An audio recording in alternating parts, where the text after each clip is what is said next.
বাপের বাড়ির সমস্ত মায়া ত্যাগ করে আজ চললাম শ্বশুর বাড়ি। কেনই বা একটা দিনের জন্য আসলাম বাপের বাড়িতে। সুপ্রভাত বন্ধুরা, আবারও একটি নতুন দিনের সাথে নতুন একটি ব্লগের সাথে তোমাদের সকলকে স্বাগত জানাচ্ছি। আজকে হলো সোমবার, এখন বাজে ঘড়ির কাঁটায় ঠিক সকাল 6:30। আমি আর ডোডো এরই মধ্যে ঘুমের থেকে উঠে পড়েছি।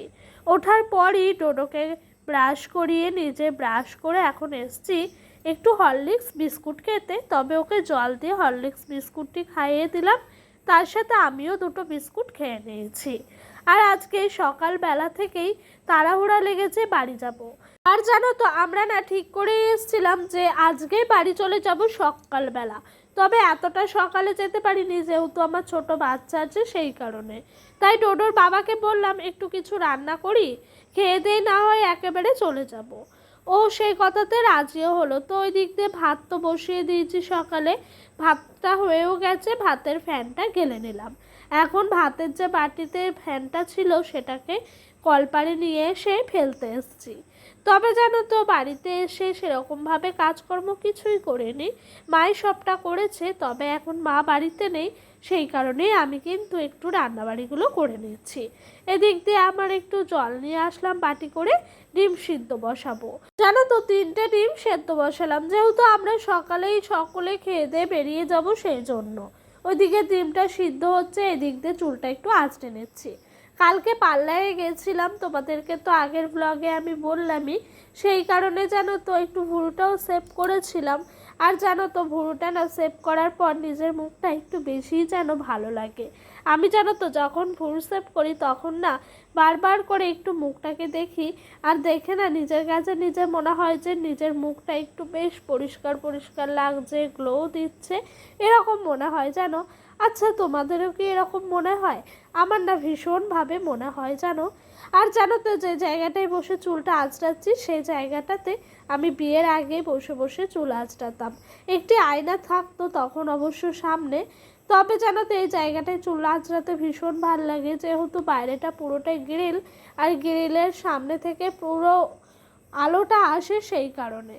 তো এই দিক দিয়ে চুলটা বেঁধে নিচ্ছি, আর ডোডো কিন্তু ঘরের মধ্যে খেলা করছে। এরই পরে রান্নাগুলো আমার সেরে নিতে হবে।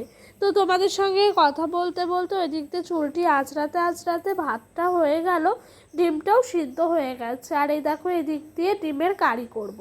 তার জন্য একটু ভালো করে মশলাটা কষিয়ে নিচ্ছি।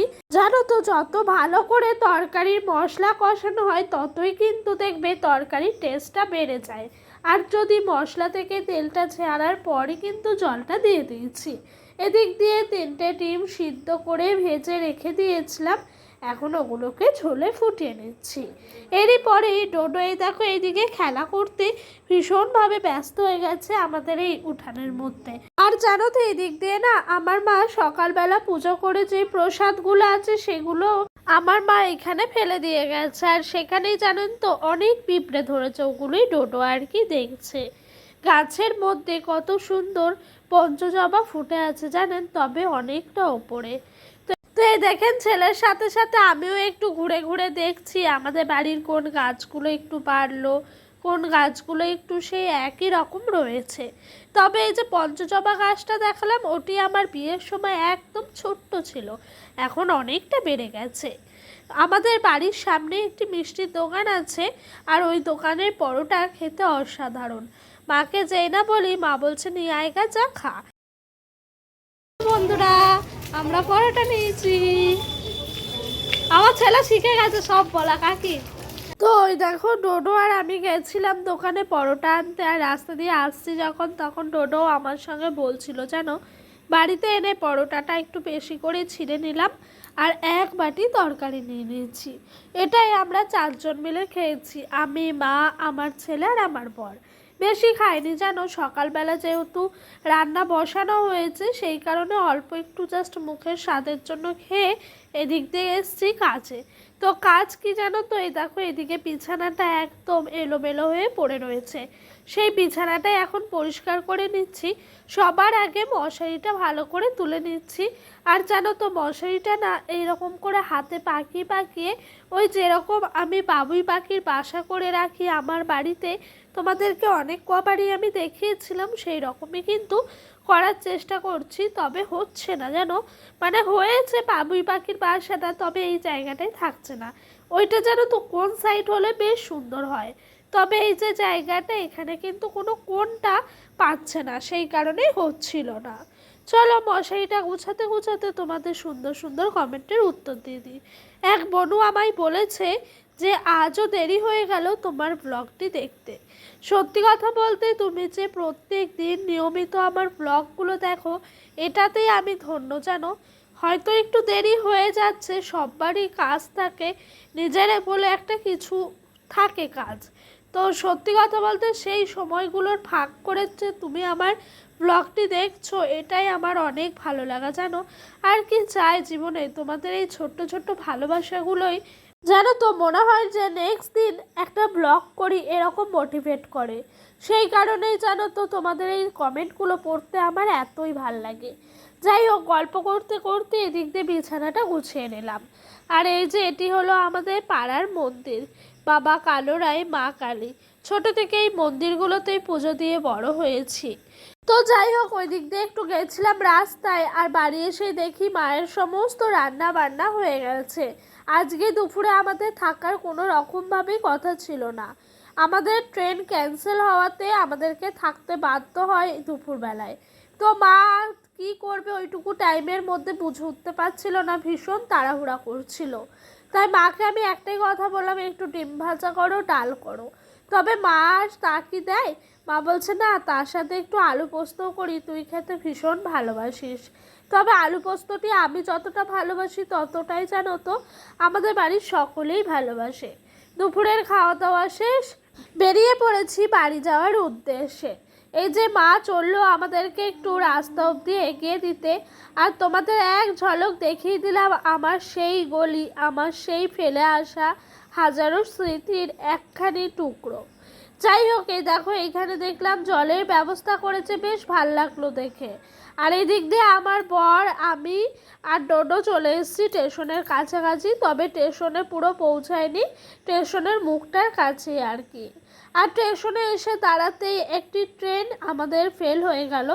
তো আর কি করব, মন খারাপ করিনি অতটাও, একটু ভাবছিলাম চিন্তা করছিলাম ট্রেনটা ফেল হয়ে গেল। আর এই দেখো এখানে দুটি মহিলা এসছে, আর ওদের জন্য কিন্তু আস্তে আস্তে ট্রেনটা একটু স্লো করছে। তো এই যে দুটো মহিলাই কিন্তু উঠে পড়লো ট্রেনের মধ্যে, তারপর স্পিডে ট্রেনটা ছেড়ে বেরিয়ে গেল। যাই হোক, তারপরে যে নেক্সট ট্রেনটি ছিল সেটার মধ্যে আমরা গিয়ে উঠে পড়েছি। এই ট্রেনটি 6 নম্বর প্ল্যাটফর্মে দিয়েছিল। আর জানেন তো 6 নম্বর প্ল্যাটফর্ম মানে এই আমাদের স্টেশনের একদম শেষ প্রান্তে। আর ওই দিক দিয়ে জানেন তো যেই না দেখছি সমস্ত জিনিসগুলো ভেঙে দিয়েছে, মানে দোকানপত্র। আপনারা অনেকেই জানেন স্টেশনের ধারে ধারে যে সমস্ত খাবারের দোকান বা কোনো কিছু ছিল সেগুলো সমস্তটাই ভেঙে দিয়েছে রেলের জায়গায় বলে, আর কিছু হয়তো কাজকর্ম করবে সেই কারণে। আর এই দেখেন ট্রেনে উঠে ভালো জায়গায় বসেছি জানলার ধারে। আর এই দেখেন এদিক দিয়ে কাঠি ভাজা নিয়েছি, কাঠি ভাজা খাচ্ছি। তবে এটা আমি নেব বলিনি, ডোডোই নেবে বলেছিল, তাই ওর কারণেই আর কি নেওয়া হলো। তবে যখন নিয়েছিলাম তখন ডোডো বেশ মজা করে করে খাচ্ছিল। তারপর একটুখানি পরই ও আর খাবেই না, তো আর কি করব, ফেলে তো দেওয়া যায় না, তাই ডোডোর বাবা আমি একটু একটু করে খেয়ে নিচ্ছিলাম। এই যে ট্রেনটি ছেড়ে দিল, কাটোয়া ছেড়ে চললাম এখন শ্বশুরবাড়ির উদ্দেশ্যে। সত্যি বলতে এই ছেড়ে যাওয়া স্টেশনগুলো দেখলে যে মনটা আজও গুমড়ে ওঠে। ছোট থেকেই ইচ্ছা ছিল কাটোয়ার মধ্যেই থাকবো, তবে ভাগ্য আর বিবাহ সূত্র এমনই একটা জিনিস, সেটা আমরা চাইলেও হয় না। আর এই দেখো আমার বর ট্রেনের মধ্যে আনার দানা কিনেছে, আনার দানাটি বেশিরভাগ ডোডোই খেয়েছে জানেন। এই দেখেন ট্রেন থেকে নেমে এসছি এখন, কালনায় টোটোতে উঠেছি। তবে আজকে ভীষণ পরিমাণে বৃষ্টি হয়েছে এইদিকে, সেটা রাস্তাঘাট দেখলেই বেশ সুন্দর করে বোঝা যাচ্ছে। বাড়ি এসে নিজের সমস্ত কাজে লেগে পড়েছি। আর এই দেখো আমার হাতে দেখতে পাচ্ছ যে ডকুমেন্টসগুলো, এগুলো হলো আমার মানে কোয়ালিফিকেশান। আর কিছুদিন পরই যুবশক্তি বলে একটি প্রকল্প শুরু হতে চলেছে, তার জন্য ফর্ম ফিল আপ করতে হবে, অনলাইনেই করব, তাই জানো তো এই ডকুমেন্টসগুলো নিয়ে এসে রেখে দিয়েছি, যাতে করে তখন আর কোনো তাড়াহুড়ায় পড়তে না হয়। তো এগুলো এখন আমি জায়গা মতন করে রেখে দিচ্ছি। এগুলো যেহেতু আমার পড়াশোনার বিষয়, তার জন্য বাপের বাড়িতেই থাকতো, আমি কখনো আনিনি, আর এগুলোর কখনো দরকারই পড়েনি। তো এবার দরকার যেহেতু পড়েছে তাই একটু নিয়ে আসলাম। তবে আমার ইচ্ছা আছে এগুলো আবারও বাড়িতেই রেখে দেবো, যেহেতু আমার ওখানে সমস্ত কোয়ালিফিকেশানের জিনিসগুলো রাখা আছে, এক জায়গায় আমি আমার জিনিসগুলো রাখবো। যাই হোক, এই দেখেন এই দিক দিয়ে টোটো বাড়ি আসার পর এই আনার দানাগুলোকে বের করছে, খাচ্ছে, এই সমস্ত জিনিসগুলোই করছে। তো জানেন তো, এরকমভাবে আমরা প্রত্যেকটা মেয়ে নিজেদের বাপের বাড়ির সমস্ত মায়া ত্যাগ করে চলে আসি শ্বশুর বাড়ি। একবারও বাপের বাড়ি সেই ফেলে আসা দিনগুলোর কথা মনে রাখি না। তখন শুধু মাথার মধ্যে চিন্তা থাকে কখন যাব নিজের সংসারে, কখন সংসারটা একটু গোছাবো, কখন একটু পরিপাটি করে রাখবো। সত্যি কথা বলতে এটাই তো মেয়েদের জীবন, তাই না বলেন? ছোট থেকে যখন একটা পুতুল নিয়ে খেলা করি, পুতুলটা যখন একটু চোখের আড়াল হয়ে যায়, কতই না চিল্লাই যে পুতুলটা কোথায় গেল, কি হলো। তবে সেই পুতুলগুলোকেই আমরা ফেলে দিয়ে চলে আসি হাজারো ভালোবাসার জিনিস। আর কিন্তু বড় মায়া থাকে না সেই ছোটোবেলার মেয়েবেলার জিনিসগুলোর প্রতি। তারপর শুধুই তৈরি হয় নিজের সংসার, সন্তান, স্বামী, শ্বশুরবাড়ি, হাজারো দায়িত্ব, কর্তব্য, সমস্ত কিছু ঘিরেই কিন্তু একটা মেয়ের জীবন। সত্যি বলতে এভাবে মেয়েরা দিনের পর দিন বদলে যায়, আর সেই মেয়েবেলাগুলো কেউ কিন্তু মনে রাখে না। তারা নিজেদের সংসারটা যেরকম চলছে রেলগাড়ির মতো সেরকম চালাতেই ব্যস্ত। আর জানেন তো, রেলগাড়ির মতো বলার পিছনেও কারণ আছে। কারণ কি বলেন তো, এই যে কদিন আগেই আমার মনে হলো নিজের চোখের সামনে দিয়ে বিয়ে ঠিক হলো, বিয়ে হওয়ার পর কনসিভ করলাম। এখন কিন্তু আমার বেবিও হয়ে গেছে, আর বেবিও এখন বেশ বড় হয়ে গেছে। আর ও যে বড় হয়ে গেছে সেটা আমার চোখে এখনও অবধি ধরা দেয় না। তবে যখন বাপের বাড়ি যাই সকলের মুখ থেকে শুনি, হ্যাঁ রে, তোর ছেলের বয়স কত হলো, বেশ তো বড় হয়ে গেল, আর কদিন পর তো স্কুলে ভর্তি করতে হবে। এই সমস্ত কথাগুলো শুনলে সত্যি মনে হয় যে সত্যি কথাই তো, আর কিছুদিন পর ছেলেটা আমার স্কুলে যাবে। এখনও অবশ্য যায়, তবে সেই স্কুল তো আর নয়, অঙ্গনওয়াড়ি স্কুল। তো সত্যি কথা বলতে এইগুলো ভাবতে ভাবতে যেন জীবনটা যেন কোথায় গিয়ে দাঁড়াচ্ছে নিজেরাই টের পাচ্ছি না। এরকমভাবেই হয়তো আমাদের মায়েরাও নিজেদের মেয়েবেলা, নিজেদের শৈশব সমস্ত কিছু ভুলে গিয়ে এক নিমিষের মধ্যে শ্বশুর বাড়িটাকে নিজের বাড়ি করে মানিয়ে নিয়েছে। এই যে অনেক কথা হলো, আর আপনাদের সঙ্গে কথা বলতে বলতে ওই দিকটা আমি সমস্তটা গুছিয়ে নিয়েছি। আর এই দেখেন এরই মধ্যে বিছানাটাকেও একটু ঝেড়ে পরিষ্কার করে নিচ্ছি। কালকে যেহেতু ছিলাম না, বিছানাটার মধ্যে নোংরা তো থাকেই, ধুলো বালি, সেগুলোই একটু ঝাঁটাটা দিয়ে পরিষ্কার করে টেনে টেনে নিচ্ছি। তাহলে চলেন বিছানাটা গোছাতে গোছাতে আজকের মতো এখানেই বিদায় নিচ্ছি। আপনারা সকলেই ভালো থাকবেন, সুস্থ থাকবেন, নিজেদের শরীরের খেয়াল রাখবেন। আবারও আসছি নতুন একটি দিনের সাথে, নতুন একটি ব্লগের সাথে। আচ্ছা, আমার ব্লগটি আপনাদের কেমন লাগলো সেটি অবশ্যই কমেন্টে এসে আমাকে জানাবেন। আর নতুন পুরনো সকল বন্ধু আমার পাশে থাকবেন।